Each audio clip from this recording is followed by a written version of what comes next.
What's up, everyone? It's your boy Scott. Welcome to the Scott Reports. Today I'm bringing you an anime review of Kokkoku episode 12, the series finale, and I'll get some quick thoughts about my feelings of this series overall as well. But first, for this episode, starting off with Sagawa being resurrected as a child. And usually when this happens in a series, you know, everybody's kind of like, or at least there's at least one person that's kind of like, maybe we ought to kill this kid before he grows up and does the same thing. But of course, Juri's like, no, I'm going to take care of this child. I'm going to raise him, and I'm going to raise him right. And everybody's kind of on board with it as well. I mean, except the one guy who was working with Sagawa, everyone's kind of like, the specters that was within him, we can't sense it anymore. With his body being reborn, those things start to go away. So he is pretty much cleansed at this point. And usually, they hold, I'm just gonna let them grow up and reform. That type of thing never really works from my experience, but I guess that's what they decide to go to within this series. And Juri still stays in the stasis. She still had her plan to stay behind, make sure it gets closed, make sure that everybody gets out, and make sure that she takes the burden of just being there alone and manning the ship while everybody gets to live their lives. And she was going to stay there and raise the kid there as well. She stayed in there for about 138 days, and she said, I want to stay here long enough for the child to be old enough to handle the pressure when I take him out of the stasis. So I'm gonna take care of him for a year and a half, and then I'm not gonna say I'm coming back, but I'll just maintain the ship from there. And she knew that Gramps and everybody was gonna have a problem with that, so she just sent everybody back one at a time until it was just her standing there by herself. A very commendable thing, and we got to see basically what she would do in a world alone, with everybody just with time standing still. She was just going to stores, just eating and doing what she can to survive. And she still felt bad about it, like, I'm just doing this to live. She would go and pray, was like, forgive me for stealing, I'm just doing this to live, I'm doing what I gotta do. And this kid became her own child this time that it was there, and she began to love it and raise it on her own before she sent it back. And then that's when the episode kind of heads into the final courses, and it was a nice ending that we got for this series. I think we got as clean as the ending as we could get for this one, but there was still one more twist at hand. If you guys remember, and again, apologies, I haven't had that many episodes since the second half up, but if you've been following the story, you will remember that the longer you stay within the stasis, the higher the chances of you becoming a specter yourself will happen, because it has to do with, how strong your will is, how strong your mind is, and how long you can deal without going crazy or just being in a place by yourself. As Juri finally got to that point when she was finally alone, where she got bored with doing the same thing over and over, and her mind just started to snap. That's what happens when you get into this world. And just as she began to go stir crazy, she began to get possessed by the specter. And this actually looped things back to episode 1, as we find out that this entire 12 episodes has taken place, of course, because of time, has taken place almost in an instant. Because remember the girl in the first episode that we seen, and I always wondered what her importance was or why they showed her. That girl was actually approached by the specter, which was Juri. Juri was the specter that we saw in the first episode that touched that blonde hair girl. And this is where things picks back up, because this blonde hair girl that we saw, she was actually a major player in this series. She is the person who, with her husband, created the stone that stopped the time and create the stasis to everything. And she actually has the ability that Sagawa was after all of this time. She can freely control power in the stasis, and she has been alive since like the 1800s. So when Juri was in that specter state and she touched this individual, or at least that's how it looked, she pulled the girl into the stasis, and she was like, oh yeah, you, I've been looking for you. I know who you are. I know who your family are. They're worried about you, so we need to get you back.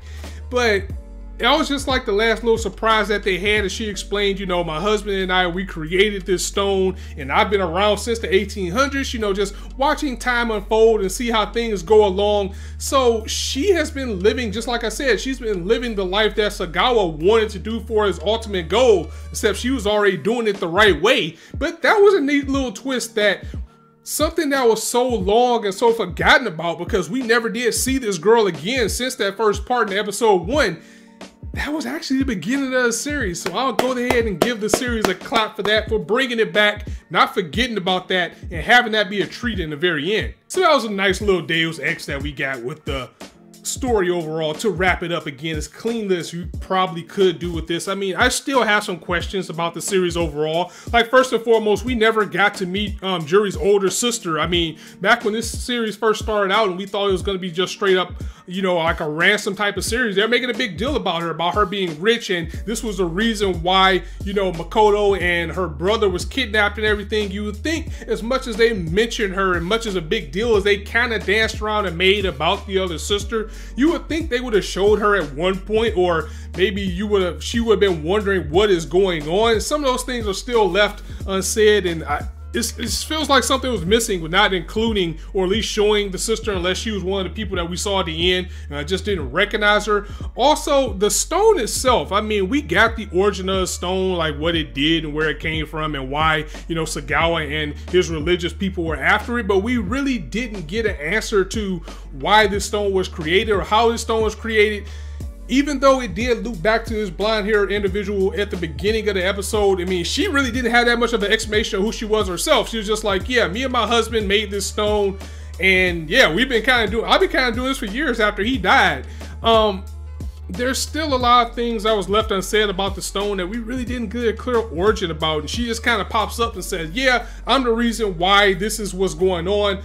I was the end result of Sagawa, and even though it did show me in the first episode, it feels like I just popped up out of nowhere and just said, okay, here you go, here's your reason to go back home. But it's not that I'm disappointed by that. It's just that, as big as a deal as the stone was, I guess I was looking for more of an explanation of why the stone was created, or how it can do what it has to do, and the reason why you need blood and all this and that, and why Juri's family was so important, because they never really got into that. It just always was, Gramps was just saying that, you know, I know about this stone, I have it around for a while, you don't use it for the wrong reasons. There was rules and groundwork laid there, but we didn't exactly get an answer to why these stones can do what they do.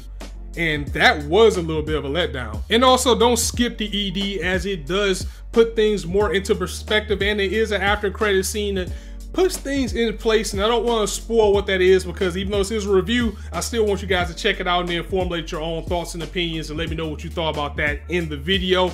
But Kokkoku, if I had to give this a grade overall, I would say a 6. It was a fine series.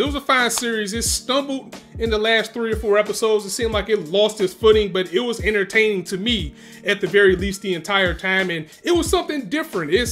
Again, I always praise Seinen because it's so different. It's more of an adult, mature tone. Instead of, you know, high school kid has to save the world, you're dealing with adult and adult problems. You have that ability to go a little bit deeper and further into things that, you know, most stories can't always do, because you're always dealing with a high school kid, but now you're dealing with adults making adult decisions, and that's always going to be a plus when it comes to me with storytelling. But as I may have said before, I wouldn't watch this story again though. I mean, I'm not going to say it's bad. Again, it's a 6, it's a fine, it's just over the halfway point. I would still recommend someone to watch it if they want something different. Like, if you want just a decent thriller that you can watch, or, you know, you got some room on your backlog, or you're looking for a series to watch, and it's short, so, you know, 12 episodes, you can knock that out in a few days, or maybe 2 days, or whatever, depending on how much time you have. But it's not a story that I would revisit, because it did kind of stumble again in those last few episodes, and there's a lot of things that aren't explained, and it just kind of leaves it as it's just eerie. Like, one of my biggest complaints about the series overall is that nobody really knew what was going on. It's like the people that were involved in this incident was just as lost, confused, or, you know, scratching their head about all the abilities and things that go on in the stasis, just like we were as the viewer, and a lot of things didn't get explained, and it just left well enough alone, because overall this entire ordeal has only been like a day. So with that being said, you know, it does fall flat at some points, but I still enjoyed it overall. So in short, Kokkoku is entertaining, but nothing groundbreaking, I would say. And I'm gonna go ahead and get up out of here. So guys, let me know what you thought of this video and this series in the comments below. If you liked the video, go ahead and drop it a like. And if you want to hear more, go ahead and hit that subscribe button, as there's not a shortage of content for you guys to indulge on this channel. And be sure to hit the bell button as well, because there's some weird things going on with YouTube where I don't even think people are seeing my videos anymore. And if you're not being notified that my videos are there, they're probably just getting lost in the shuffle with the crap algorithm that YouTube has. And with the spring season coming up, I do not want you guys to miss a moment with everything that we have to enjoy. And as I always say, you guys can be anywhere on YouTube right now, but you chose to listen to me. And I really appreciate that. So thanks for stopping by. On that note, it's your boy Scott signing out. See you soon.